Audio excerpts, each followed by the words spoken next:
संन्यास तो वाले इस तरीके से सब उन्होंने अपने 29 वर्ष की आयु में गृह त्याग करके संन्यास को अपना लिया था और 6 वर्षों की तपस्या के बाद जो है कि 35 वर्ष की आयु में उसको ज्ञान की प्राप्ति हुई और उसके बाद वो तथागत कहलाए। ठीक है, ज्ञान की प्राप्ति यहीं पे पीपल गिरी वृक्ष के नीचे निरंजना नदी जो कि गया में है, बोध गया में उनको हुई थी और जो है कि वो वैशाख पूर्णिमा का दिन था। उसी दिन इनको बहुत ज्ञान हो गया था और जब ज्ञान प्राप्त हुआ तो उनको हम लोग तथागत के नाम से जानना स्टार्ट कर दिए थे। उन्होंने अपने जब ज्ञान प्राप्त हो गया तो उपदेश देना स्टार्ट किया। उन्होंने अपने उपदेशों में 4 आर्य सत्य हमें बताए थे। जो दुःख है, उसके बाद जो है कि दुःख का कारण है, उसके बाद फिर उसका जो है कि निरोध हो सकता है और दुःख निरोध के लिए उन्होंने जो है कि मार्ग बताए थे। तो दुःख बताया था कि संसार दुःख में है, ये बात सही है। उसके बाद दुःख का कारण है, तो उन्होंने ये बताया था। उसके बाद फिर दुःख के कारण जो है कि वो तृष्णा पर विजय आवश्यक है, ये बात उन्होंने बताया। उसके बाद जो है कि दुःख निरोधक के लिए मार्ग भी बताया था, वो अष्टांगिक मार्ग उन्होंने बताया था। अष्टांगिक मार्ग के अंतर्गत जो है कि सम्यक दृष्टि, सम्यक संकल्प, सम्यक वाक, सम्यक कर्म, सम्यक आजीवन, सम्यक व्यायाम, सम्यक स्मृति और सम्यक समाधि, ये 8 उन्होंने अष्टांगिक मार्ग दिए थे। और बौद्ध धर्म में त्रिरत्न है, बुद्ध, धम्म और संघ, ये बौद्ध धर्म के क्या माने जाते हैं? त्रिरत्न माने जाते हैं। जो बुद्ध ने मध्यम मार्ग का प्रतिपादन किया था और पूरे विश्व में आज के समय में मध्यम मार्ग की बहुत चर्चा होती है और अभी भी ये मार्ग इतने ज्यादा रिलेवेंट और प्रासंगिक हैं कि कहीं भी आप देख लेंगे तो इस मार्ग का यूज होता है। अब चाहे आप इसमें देख लें, क्या कहते हैं, ग्लोबलाइजेशन के मामले में देख लें, तो आप आज देखेंगे कि आज के समय में सिर्फ फैशन की दुनिया में या समाज की दुनिया में या किसी भी चीज में, इंडस्ट्रियलाइजेशन में भी ग्लोबलाइजेशन की बात नहीं हो रही है, ग्लोबलाइजेशन की बात हो रही है। मीन्स कि ग्लोबल भी चीजों को लेके जाना है और लोकल चीजों को भी ऐड करना है। That is globalization. मतलब कि एक्सट्रीम किसी छोर पे नहीं जाना है, हमेशा मध्यम मार्ग पे जाना है। किसी भी स्थिति में आप देख लें, मध्यम मार्ग बहुत यूजफुल मार्ग है। और उन्होंने अपने भाषा में उपदेश दिया था, वो पाली भाषा थी, वो आम जन की भाषा थी और उसमें जो है कि सभी लोगों को बहुत आसानी से चीजें समझ में आती थी। उन्होंने अपना पहला उपदेश कहाँ दिया था? सर एक डाउट था सर, हाँ। डाउट था। नहीं, डाउट नहीं था सर, मतलब एज कंपेयर कर रहा था मैं एक दिन हाँ। कि जैसे अभी एक जो मथुरा के एक बाबा हैं, प्रेमानंद महाराज, वो हाँ। 12 वर्ष की आयु में गृह त्याग किए थे सर। हाँ। और जो उनका जो ज्ञान जो भी उन्होंने अर्जित किया वो आज हम लोग के सामने शेयर करते हैं। तो हाँ। क्या सर मतलब कंपेयर कर सकते हैं क्या गौतम बुद्ध से? बिकॉज वो 500 साल पहले की बात, ज्यादा हो गया ना सर, 2500 साल नहीं, के देखो ऐसे पहले की अगर आप बात है। और जैन धर्म में अगर महावीर जैन से कंपेयर करें तो उन्होंने 12 साल के बाद ज्ञान प्राप्ति की थी। उनको 12 साल लग गए थे, जिनको 6 साल लगे थे। ठीक है, तो अब इस तरीके से हम बोले कि पढ़ने में कौन तेज था तो ये कोई कंपैरिजन तो होता नहीं है ना। ठीक है। सर, जी जी हमें सर। एक सवाल पूछना है। हाँ, बोलो। सर, हमको ये चीज नहीं समझ में आता है कि 6 साल तपस्या किए, 12 साल तपस्या किए और ज्ञान की प्राप्ति हो संसार के चीजों के बारे में उन्होंने अवलोकन किया था उस समय कि जीवन क्या है, मृत्यु क्या है, संसार में दुखी लोग क्यों हैं। इन सब चीजों का फिर उन्होंने बताया था कि दुख का कारण है लोभ है, वो दुख का कारण है। अगर हम संयमता से जिएंगे तो वो दुख खत्म हो जाएगा। कोई तो ज्ञान वो लेते नहीं थे ना।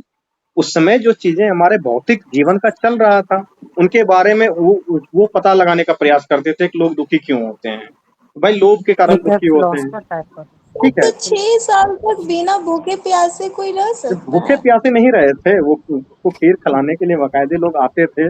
बात वही हो गया कि यूपीएससी बीपीएससी का तैयारी आप कर रहे हैं 4-5 सालों से, तो लगेगा 4-5 साल से कैसे कर रहे थे। तो आज हमारा अगला जनरेशन 50 साल के बाद 100 साल के बाद पढ़ेगा तो लगेगा कि इतना दिन से कैसे तैयारी कर रहे थे। तो मामला ऐसा है कि सिर्फ और सिर्फ वो लोग जो है कि बाकायदे, ऐसा नहीं है कि वो पीपल के वृक्ष के नीचे बैठे तो उनको ज्ञान की प्राप्ति हो गई थी। जब डिटेल में पढ़ेंगे तो पता चलेगा कि वो भी कि कई सारे लोगों से आकर के यही गया में ही कई सारे लोगों से शास्त्रार्थ उन्होंने किया था, बातचीत किया था। उनके बाद उनसे उनकी संतुष्टि नहीं मिली, फिर वो दूसरे गुरु के पास गए। वो अनार कलाम वगैरह उनका नाम भी पढ़ेंगे सारे लोगों का। उनके पास गए, उनसे बातें की, तो बात करके चीजों का हल निकालने का प्रयास वो करते थे। ठीक है, इसी को बोला जाता है कि ज्ञान की प्राप्ति हुई। और कुछ नहीं है कि उनका यूपीएससी क्लियर हो गया था। ठीक है। ठीक है सर। अभी अभी तो एक नया मार्ग हमको दिख गया है, जब से बीपीएससी का क्लास करवा रहे हैं तो सबका नौकरी उकरी लग जाता है, उसका एक मध्यम मार्ग निकलता है। कौन सा वो है ना कि कौन कौन सा तीन तीन मार्ग है हमारे यहाँ पे। अरे इसमें मोक्ष प्राप्ति के 3 मार्ग कौन कौन से हैं जी? हाँ, ज्ञान मार्ग, एक भक्ति मार्ग योग और मार्ग, एक मार्ग और है, कर्म नाम मार्ग। बताओ। एक योग, हाँ, योग, योग ज्ञान सर। और भक्ति मार्ग है, 3 मार्ग है मोक्ष प्राप्ति के। एक नया मार्ग खुला, यूपीएससी मार्ग। ठीक है। किसी को देखो तो राह चलते क्या कर रहा है, 2 काम करेगा। बीपीएससी का तैयारी कर रहे हैं, यूपीएससी का कर रहे हैं। कब से कर रहे हैं भाई? तो कोई 5 साल से, कोई 7 साल से, कोई 4 साल से, सब लगे पड़े हुए हैं। ये भी एक नया मार्ग है, इसको भी कुछ दिन में ऐड किया जाएगा। तो यूपीएससी मार्ग और बीपीएससी मार्ग निकलेगा ये। ठीक है, तो इस मार्ग से जल्दी तुम लोग 10 साल निकलो। मेरा भी हो गया है सर। हाँ 10 साल मेरा भी हो गया है सर। हाँ, तो बहुत लोग हैं। पिछले बार निकले थे ना ये संजय जी, क्वालिफाई करके। 43 साल की उम्र है। अब हम सोच भी नहीं सकते हो कि आज भी अगर वो मेहनत करना स्टार्ट करेंगे ना, तो हम लोगों को आम पीछे कर देते हैं। वो आज आप ग्रुप में देख रहे हैं, वो बहुत सारा चीज अभी भी भेजते रहते हैं। आज भी उन्होंने बहुत सारा चीज भेजा है। तो वो अभी भी अध्ययन से जुड़े हुए हैं, काफी काबिल तारीफ इंसान है अभी भी। मतलब कि जब टॉपर टॉक कराने की बात होती है, बहुत सारे टॉपर्स हैं हमारे कांटेक्ट में, क्योंकि यहीं से पढ़ के गए हुए हैं। तो बात होती है तो मैसेज होता है कि चलिए आज बच्चे बुला रहे हैं टॉपर टॉक करने के लिए, तो सर आज छुट्टी नहीं है sir, sure sir next Sunday आ जाएंगे सर, अगले दिन सर। और संजय जी को मैसेज कर दो कि संजय जी बच्चे बात करना चाह रहे हैं, श्योर सर, हम ऑटोमेटिकली हम टाइम मिलेगा बात कर लेंगे। वो तुरंत पहुंच जाते हैं, क्योंकि उनको पढ़ाई से प्यार है, लगाव है, वो चीजों को छोड़े नहीं है अभी तक। और कुछ लोग हैं वो अलग ही दुनिया है, यहाँ तो खैर छोड़ो।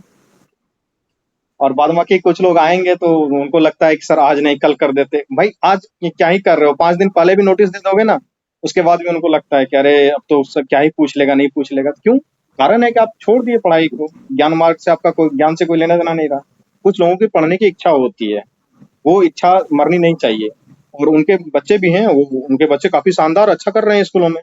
कारण है कि वो खुद से गाइड कर पा रहे हैं चीजों को ना।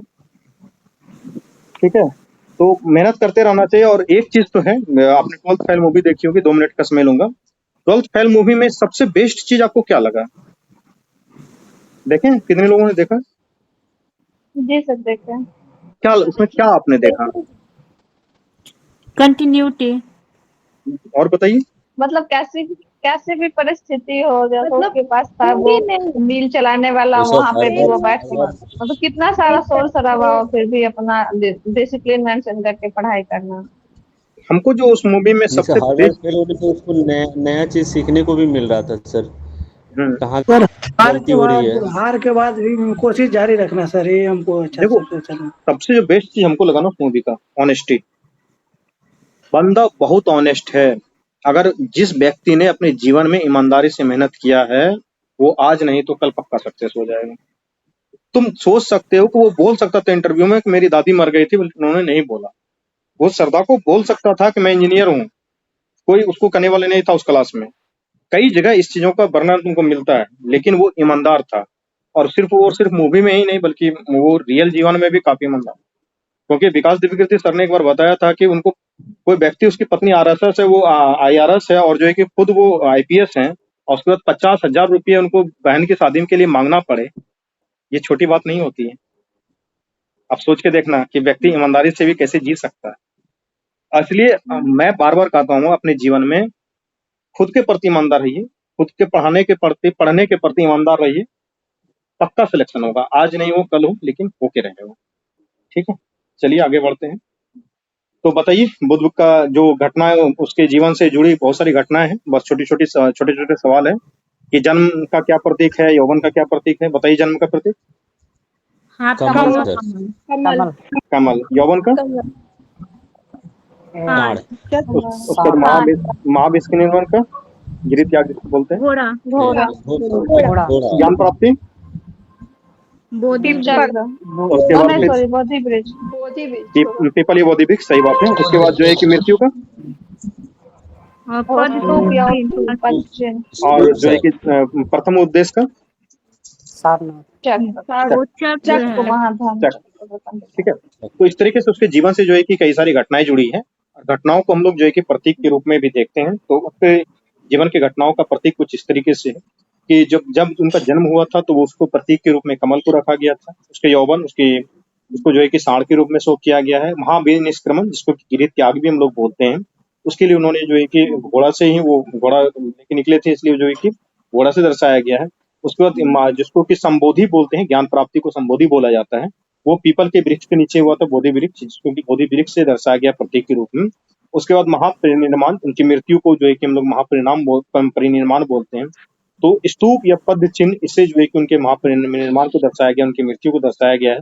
जब हम लोग पढ़ेंगे तो डिटेल में पढ़ेंगे कि स्तूप क्या होता है, उसमें भी धम्म छत्र कैसे होता है, उसमें अर्मिका डंडी वगैरह क्या होता है, वेदी क्या होता है, मेदना क्या होता है, परिदक्षिणा पद क्या होता है, इन सारी चीजों को डिटेल में पढ़ेंगे कि वो अंडा क्या होता है, उसमें कहाँ कहाँ कलश रखा रहता है, अस्थि कहाँ पे रखा रहता है, वो किस चीज को शो करता है, जीवन के किस चीज को बताता है, तो उन सारी चीजों को इसको डिटेल में पढ़ेंगे। उसके बाद जो है कि उन्होंने प्रथम उपदेश जो दिया था वो सारनाथ में दिया था, और जो है कि धर्म चक्र परिवर्तन उस प्रथम उपदेश को बोला जाता है, और उसके बाद उसका जो प्रतीक बनाया गया है वो चक्र का बनाया गया है। ठीक है। उसके बाद जो है कि चौथी बौद्ध संगति में आपको पता है कि बौद्ध जो है कि दो भागों में डिवाइड हो गया था, एक जो है कि हीनयान हो गया था और एक जो है कि महायान हो गया था। ठीक है। और 8वीं सदी में एक जो है कि आडंबर वाला एक बौद्ध धर्म का शाखा निकला था, जिसको कि वज्रयान भी हम लोग बोलते हैं। ठीक है। उसके बाद बौद्ध धर्म में ही जो है कि 3 पिटक हैं, सतु पिटक, विनय पिटक और अभिधम्म पिटक। ठीक है। इन सतु पिटक में क्या है, विनय पिटक में क्या है और अभिधम्म पिटक में क्या है। तो सतु पिटक में जो है कि बुद्ध के जितने भी उपदेश थे उसका संकलन किया गया है, जबकि विनय पिटक में संघ में रहने के लिए क्या नियम होंगे उसका संकलन किया गया है, और Abhidhamma Pitaka is just like the philosophy of Buddha, Buddhism. ठीक है। तो सतु पिटक, विनय पिटक और अभिधम्म पिटक, ये त्रिपिटक हैं। ठीक है।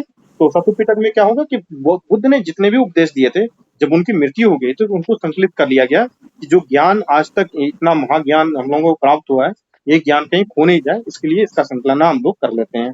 तो वो सतु पिटक नामक किताब में किया गया था। विनय पिटक में क्या लिखा गया था, विनय यानी कि रूल, तो वो संघ में जो रहने का नियम था उसका संकलन किया गया था, वो हमारा विनय पिटक में किया गया था। और अभिधम्म पिटक में किया गया था कि जो बुद्ध के दार्शनिक विचार थे, जो फिलॉसफी ऑफ बौद्धिज्म था, उसका संकलन किया गया था। उसके बाद आपको पता है कि बौद्ध की जो चारु संगति हुई थी, जिसका जिक्र हम लोगों ने किया हुआ है, तो हम लोगों ने पढ़ा कि प्रथम बौद्ध संगति जो है कि वो राजगिरी में हुआ था, द्वितीय बौद्ध संगति वैशाली में हुआ था, तृतीय बौद्ध संगति पाटलिपुत्रा में, और चतुर्थ बौद्ध संगति जो है कि कुंडलवन कश्मीर में हुआ था। आपको पता होगा कि प्रथम बौद्ध संगति के समय जो शासक थे वो अजातशत्रु थे, द्वितीय बौद्ध संगति के समय शासक वो काला अशोक थे, तृतीय बौद्ध संगति के समय शासक वो अशोक थे, और चतुर्थ बौद्ध संगति के समय शासक कौन थे, कनिष्क। ठीक है। तो आप आपसे सवाल कुछ पूछो, तो सवाल में बताएंगे कि प्रथम बौद्ध संगति के समय अध्यक्ष कौन थे। महाकश्यप। महाकश्यप थे। द्वितीय बौद्ध संगति के समय अध्यक्ष कौन थे,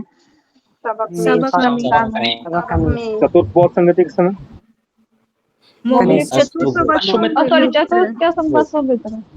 दसवें मित्र। ठीक है। और उपाध्यक्ष कौन थे, अश्वघोष। तो तृतीय बौद्ध संगति के समय हर बौद्ध संगति जब हुई थी तो कुछ ना कुछ वहाँ विशेष घटनाएं घटी थी। अगर आपको याद होगा तो आप बताएंगे, नहीं तो फिर हम बताएंगे। ठीक है। तो बताइए कि प्रथम बौद्ध संगति के समय क्या विशेष घटनाएं घटी थी। वो सूत पिटक का रचना हुआ था और इसका रचना किया था आनंद। और विनय पिटक का उपाली किया था। उपाली किया था। ठीक है। तो सतु पिटक और विनय पिटक की रचना जो है कि प्रथम बौद्ध संगति के समय हो गई थी। द्वितीय बौद्ध संगति में क्या हुआ था, विभाजित हुआ था महासांगिक और स्थिर में स्थावीर और महासांगिक के रूप में जो है कि क्या बोलते हैं, इसका विभाजन हुआ था। और उसी का जो है कि कंप्लीट विभाजन जो है कि ये हीनयान और महायान के रूप में दिखता है, वो चौथी बौद्ध संगति के उपरांत दिखता है। ठीक है। तृतीय बौद्ध संगति के उपरांत क्या हुआ था, अभिधम्म पिटक की संकलना हुई थी। ठीक है। मोंगलीपुत्र ने जो है कि इसकी संरचना की थी। उसके बाद चतुर्थ बौद्ध संगति के समय ये 2 भागों में टूट गया था। ठीक है। तो आई थिंक ये चीजें आप लोगों को कुछ ना कुछ याद हो गई होंगी। ठीक है। उसके बाद जो है कि बौद्ध धर्म का जो परम लक्ष्य होता है वो निर्वाण की प्राप्ति होती है। और बुद्ध के पुनर्जन्म की कथा को क्या कहा जाता है, जातक कथा। तो 2-3 तरीके के जो है कि इनके स्थल है, वो एक चैत्य है, एक स्तूप है और विहार है। तो इस तीनों में आप अंतर बता सकते हैं क्या। चैत्य पूजा गृह होता है और विहार जो होता है वो बौद्ध भिक्षुओं का निवास स्थल होता है। और स्तूप और स्तूप जिसमें अवशेष रखे गए हैं बुद्धा के। तो 2-3 तरीके की चीजें हैं, ये पूछ लिया जाता है कई बार कि चैत्य का क्या मतलब है, स्तूप का क्या मतलब है, विहार का क्या मतलब है। तो चैत्य जो है कि बौद्ध धर्म का वो पूजा घर माना जाता है, ठीक है। और विहार जो बौद्ध भिक्षु का निवास करने का स्थान हुआ करता था, उसको हम लोग विहार बोलते थे। और फिर जो है कि स्तूप है, जहाँ पे कि बौद्ध धर्म में पवित्र अवशेषों को, अस्थियों का जहाँ संग्रहण किया गया है, उसको जो है कि स्तूप से दर्शाया गया है। तो चैत्य का मतलब आपको समझ में आ गया होगा, स्तूप का मतलब समझ में आ गया होगा, और विहार का मतलब आपको समझ में आ गया होगा। तो इस तरीके से बौद्ध धर्म का जो है कि ऊपर से चीजें हम लोगों ने एक बार देख लिया है। उसके बाद चलते हैं जैन धर्म में, और जब डिटेल में पढ़ेंगे तो उसको फिर एक एक करके बहुत सारी बातों को डिटेल में बताया जाएगा, ठीक है। और अभी हम लोग कई सारी चीजों को और भी जो है कि रिवीजन कर लेंगे शॉर्ट में, उसके बाद आपको कल इसका होमवर्क देंगे हम, ठीक है। तो बताइए कि जैन धर्म के संस्थापक कौन माने जाते हैं? ऋषभदेव। जैन धर्म के संस्थापक ऋषभदेव माने जाते हैं, ठीक है। ऋषभदेव। उसके बाद जैन धर्म के प्रथम तीर्थंकर वही थे, ऋषभदेव, ठीक है। उन्हें जो है कि आदिनाथ या ऋषभनाथ भी कहा जाता है। जैन धर्म में कुल तीर्थंकरों की संख्या कितनी हुई थी? 24 तीर्थंकर जो है कि जैन धर्म में हुए थे। जो 23वें तीर्थंकर थे उसका नाम क्या था? पार्श्वनाथ। उसका जन्म जो है कि काशी में हुआ था, और उसकी जो है कि ज्ञान की प्राप्ति वही सम्यक पर्वत पे हुई थी। और उन्होंने जो है कि 4 शिक्षाएं दी थी, महाभारत जिसको बोलते हैं। कौन कौन सा? सत्य, अहिंसा, अस्ते अपरिग्रह। वो जो है कि 4 उन्होंने दिया था। 5वां किन्होंने जोड़ा? ब्रह्मचर्य को महावीर। ये महावीर ने जोड़ा था। और जो है कि 24वें तीर्थंकर वो कौन थे? महावीर। उनका जन्म जो है कि कहाँ हुआ था? कुंडल ग्राम वैशाली में हुआ था, ठीक है। उनके पिता का नाम? सिद्धार्थ। माता का नाम? त्रिशला, ऋषि गंगा जी के थे। उसकी पत्नी का नाम? यशोदा। यशोधरा नहीं, यशोधरा किसकी पत्नी थी? यशोधरा बुद्ध की पत्नी थी। बौद्ध की पत्नी थी, ठीक है। और यशोदा इनकी पत्नी थी। उसके पुत्री का नाम? प्रियदर्शनी। उसके दामाद का नाम? ज्ञान की प्राप्ति कहाँ हुई थी? ये राजगीर में ताल ब्रिज के नीचे। कितने वर्षों में ज्ञान प्राप्त हुआ था? 12 वर्ष। तो बताइए, यहाँ कंपेयर करेंगे कि उनको 6 वर्ष में हो गया, तुमको 12 वर्ष लग गया? नहीं ना करेंगे। कंपेयर नहीं किया जाता है, सभी हमारे पूजनीय है, आदरणीय है, ठीक है। तब तो ऐसे हो जाएगा कि जिसका यूपीएससी लेट निकलेगा उसको तो तुम डीएम मानोगे ही नहीं। ये तो डीएम ही नहीं है, ठीक है। तो चलिए देख लेते हैं, मजाक अपनी जगह। तो इस तरीके से हम लोगों ने देखा कि महावीर स्वामी का जन्म जो है कि हमारे यहाँ हुआ था, कुंडलग्राम वैशाली में ही हुआ था। जैन धर्म के जो है कि प्रथम संस्थापक ऋषभदेव थे, और वो प्रथम तीर्थंकर भी कहलाते हैं। उनका नाम ही आदित्यनाथ या विरसनाथ भी था। कुल 24 तीर्थंकर हुए थे।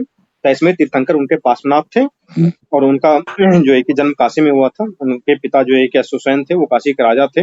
और उसे जो है कि ज्ञान की प्राप्ति जो हुई थी वो सम्मेद पर्वत पे हुई थी, जो कि झारखंड में है, ठीक है। इसी का विवाद पिछले बार चल रहा था, उसको टूरिस्ट स्थल के रूप में घोषित कर दिया गया था। उसके बाद काफी जैन लोगों ने विवाद किया था इसके ऊपर, इस तरीके से नहीं होना चाहिए था। आपको याद होगा अगर कोई लंबे समय से करंट अफेयर देख रहे हैं तो। उन्होंने 4 शिक्षाएं दी थी, सत्य, अहिंसा, अस्तेय, अपिग्रह। और 5वां शिक्षा जो है वो महावीर स्वामी के द्वारा जोड़ा गया था, जो 24वें तीर्थंकर थे। और उन्हीं को जो है कि उसका जैन धर्म का वास्तविक संस्थापक भी माना जाता था। और उन्हीं का जन्म ही हमारे यहाँ कुंडलग्राम वैशाली में हुआ था। उसके पिता जो महावीर स्वामी के पिता थे वो सिद्धार्थ थे। उसकी माता जो है कि त्रिशला थी, वो लक्ष्मी गंगा जी की राजकुमारी थी। उसकी पत्नी का नाम यशोदा था, और उसकी पुत्री का नाम जो है कि प्रियदर्शनी था। और उसके दामाद जो थे वो जमाली थे। उनको जो ज्ञान की प्राप्ति हुई थी वो जाम्बिक ग्राम जो है यहीं पे है, और बिहार में ही। उसके बाद रिजुपालिका नदी के तट पे साल वृक्ष के नीचे इनको हुई थी। जैन धर्म में त्रिरत्न जो है वो सम्यक दर्शन, सम्यक ज्ञान और सम्यक आचरण है। और जैन धर्म में महापंचव्रत बताया गया था, सत्य, अहिंसा, अस्तेय, अपिग्रह। तो सत्य मतलब होता है झूठ नहीं बोलना, अहिंसा मतलब कि हिंसा नहीं करना, अस्तेय मतलब कि चोरी नहीं करना, और अपिग्रह मतलब धन का संग्रह नहीं करना, और ब्रह्मचर्य मतलब कि इंद्रियों को बस में रखना, ठीक। ठीक है। उसके बाद जो है कि जैन धर्म में कई सारे तीर्थंकर हैं, चौबीसों तीर्थंकर है, 24 का प्रतीक वगैरह है, लेकिन कुछ जो इंपॉर्टेंट तीर्थंकर उसके प्रतीक को हम लोग याद कर लेते हैं। तो प्रथम तीर्थंकर जो थे ऋषभ देव थे, उसका प्रतीक क्या था? बैल बैल। द्वितीय तीर्थंकर का नाम अजीत नाथ था। और उसका आदित्यनाथ प्रतीक क्या था? हाथी। हाथी सर। 23वें तीर्थंकर कौन थे? पार्श्वनाथ। पार्श्वनाथ थे, उसका सर्प था। और 24वें तीर्थंकर कौन थे? महावीर महावीर स्वामी, और उसका जो एक ही प्रतीक था सिंह। ठीक है। तो इस तरीके से प्रथम तीर्थंकर हमारा ऋषभ देव होता है, उनका जो है कि प्रतीक था वो बैल था। ठीक है, ऋषभ देव है। द्वितीय तीर्थंकर जो है अजीत नाथ थे, उनका जो चिन्ह है वो हाथी था। और 23वें तीर्थंकर जो पार्श्वनाथ थे, उनका चिन्ह सर्प था। और 24वें तीर्थंकर जो थे महावीर स्वामी थे, उनका चिन्ह जो है कि सिंह था। ठीक है। इसके अतिरिक्त जो 12वें तीर्थंकर थे ना, वासुपूज्य जी का भी जन्म बिहार में ही हुआ था। इस बात का भी ध्यान रखना है। तो हमारे बिहार से कितने तीर्थंकर हो गए? 2 तीर्थंकर हो गए, एक महावीर स्वामी और एक जो है कि वासुपूज्य। ठीक है। तो जैन में भी कुछ संगतियां हुई थी। जैन में टोटल कितनी संगतियां हुई थी? 2 की 3? 2 ही हुआ था। ठीक है। तो जैन संगतियों के बारे में थोड़ा सा चर्चा कर लेंगे। प्रथम संगति और द्वितीय संगति कहाँ हुई थी? पहला गुजरात। जब चंद्रगुप्त मौर्य शासक थे हमारे यहाँ पे पाटलिपुत्रा में, उसी के समय जो है कि पहला जैन संगति हुआ था, पाटलिपुत्र बिहार में ही हुआ था। ठीक है। उसका अध्यक्ष कौन थे? स्थूलभद्र। ठीक है। और उसी में हुआ क्या था कि जैन धर्म जो है कि 2 भागों में विभाजित हो गया था, एक दिगंबर हो गया था, एक श्वेतांबर हो गया था। ठीक है। और इसी के समय में जो है कि 12 अंगों का संकलन हुआ था जैन धर्म में। ठीक है। अंग मतलब कि उनका पुस्तक है। ठीक है। जिसका जो है कि 12 का संकलन यहाँ पे हो गया था। और द्वितीय के समय जो है कि जो द्वितीय जैन संगति थी वो बल्लभी गुजरात में हुआ था। और उस समय उसके अध्यक्ष कौन थे? देवादी समाज श्रवण उनका नाम था। और जैन धर्मों का जो है कि अंतिम रूप से संकलन किया गया था। महावीर स्वामी का मृत्यु 468 ईसा पूर्व में 72 वर्ष की आयु में कहाँ हो गई थी? पावापुरी। ठीक है। जैन धर्म का प्रथम विभाजन जो है कि श्वेतांबर दिगंबर के रूप में हो गया। तो जो श्वेतांबर है वो श्वेत वस्त्र धारण करता है, और दिगंबर जो है कि किसी भी तरीके का वस्त्र धारण नहीं करता है। तो श्वेतांबर जो है कि वो क्या हो गया, वो तुम्हारा प्रोग्रेसिव एक तरीके से हो गया। और जो दिगंबर हो गया वो क्या हो गया, तुम्हारा रूढ़िवादी हो गया। ठीक है। दिगंबर के जो नेतृत्व करता थे वो कौन थे? भद्रबाहु। इसने किसी भी तरीके का परिवर्तन जैन धर्म में स्वीकार नहीं किया, और जो है कि पूर्णता, नग्नता और कठोरता को अपनाए रखा। लेकिन श्वेतांबर जो था वो उसके संस्थापक कौन थे?